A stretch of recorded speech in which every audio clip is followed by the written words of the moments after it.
cuando esa moneda ha perdido valor relativo frente a otra divisa. Por ejemplo, en el caso de Colombia, las principales divisas contra las que el peso colombiano se compara es frente al dólar americano y frente al euro, porque son las monedas con las que más tenemos transacciones en términos de comercio internacional, tanto de lo que vendemos como de lo que compramos. Entonces decimos que el peso se ha depreciado o devaluado cuando hay que pagar más unidades de pesos colombianos para poder adquirir una unidad de esa otra divisa, ya sea, por ejemplo, el dólar americano o el euro. Entonces, si por ejemplo antes teníamos que entregar 3.500 pesos por un dólar y ahora tenemos que entregar cerca de 3.870, pues decimos que el peso colombiano se ha devaluado en cerca de 376 pesos. Son las monedas de los países emergentes. Por supuesto, Colombia está incluido porque pues ha habido una reversión de flujos de capital por una estimación de mayor riesgo en la economía. Si bien las tasas de interés a nivel mundial permanecen en niveles muy bajos,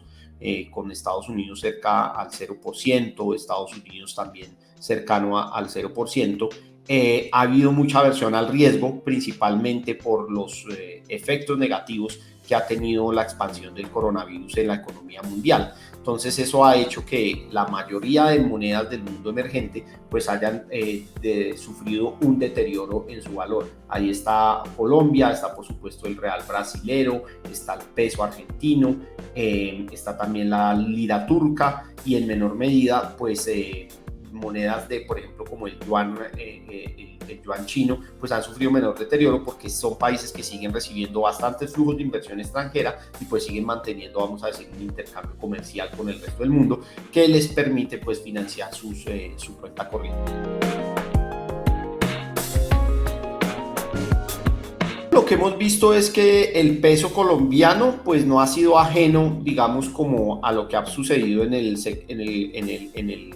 nivel internacional.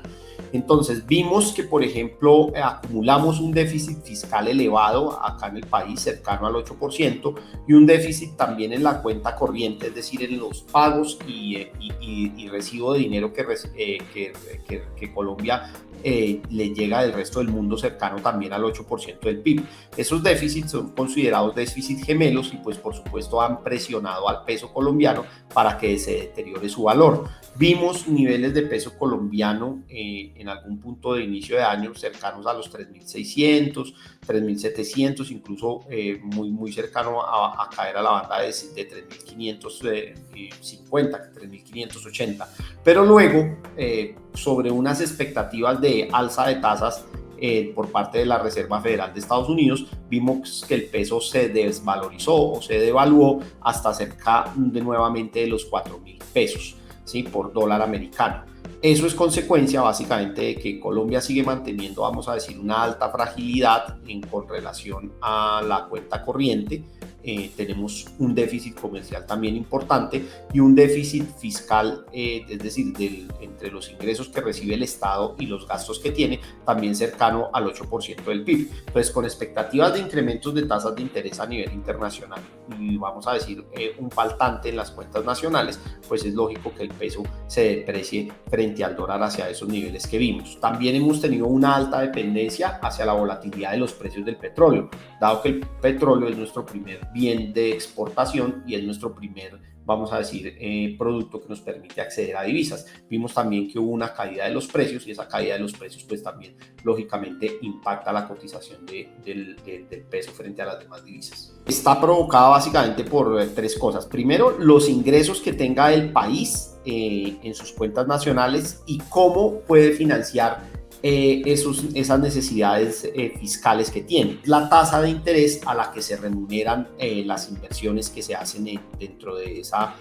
jurisdicción. Por ejemplo, en este momento en Colombia nuestra tasa de interés es del 1,75%, mientras en Estados Unidos están las tasas cercanas al 0,25%.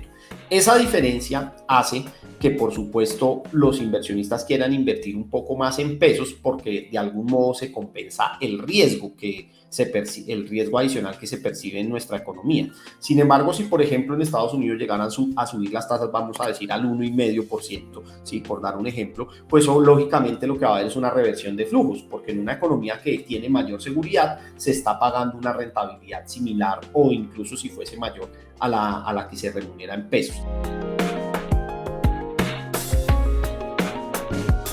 Las deudas que se tienen en dólares pues obviamente se incrementan porque habrá que producir o ganar más pesos colombianos para poderlas cubrir, porque ahora habrá que pagar más unidades monetarias de pesos colombianos para poder pagar una unidad monetaria en dólares. Ese es el primer efecto.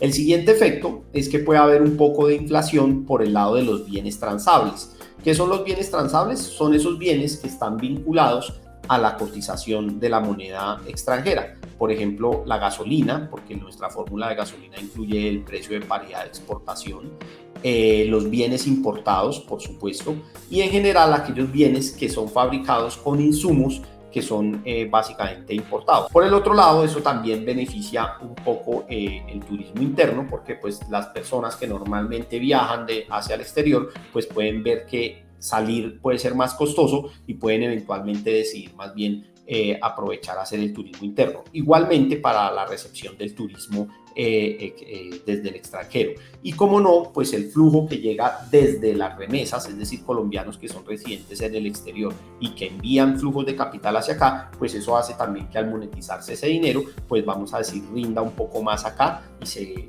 tenga un poco más de pesos colombianos por esas divisas que se reciben. ¿Qué se puede esperar del peso colombiano hacia finales del año?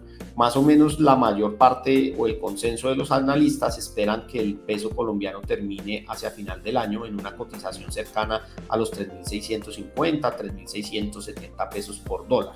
Sin embargo, eso va a depender de varios factores. Primero, si hay como evoluciones, digamos, la nueva propagación o nuevos picos de COVID-19 o coronavirus a nivel internacional. Si hay situaciones de aversión al riesgo, seguramente vamos a ver un deterioro del peso colombiano, pero no solamente del peso, sino de todas las monedas del mundo emergente frente a las principales divisas.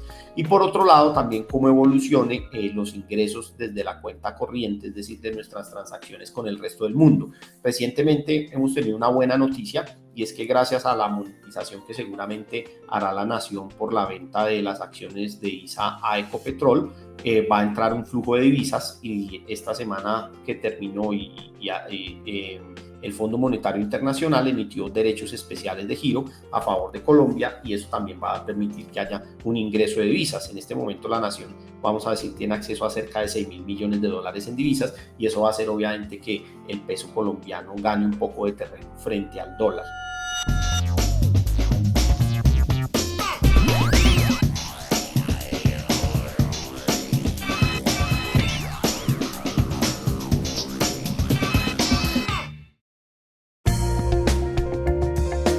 Universidad Nacional de Colombia, proyecto cultural, científico y colectivo de Nación.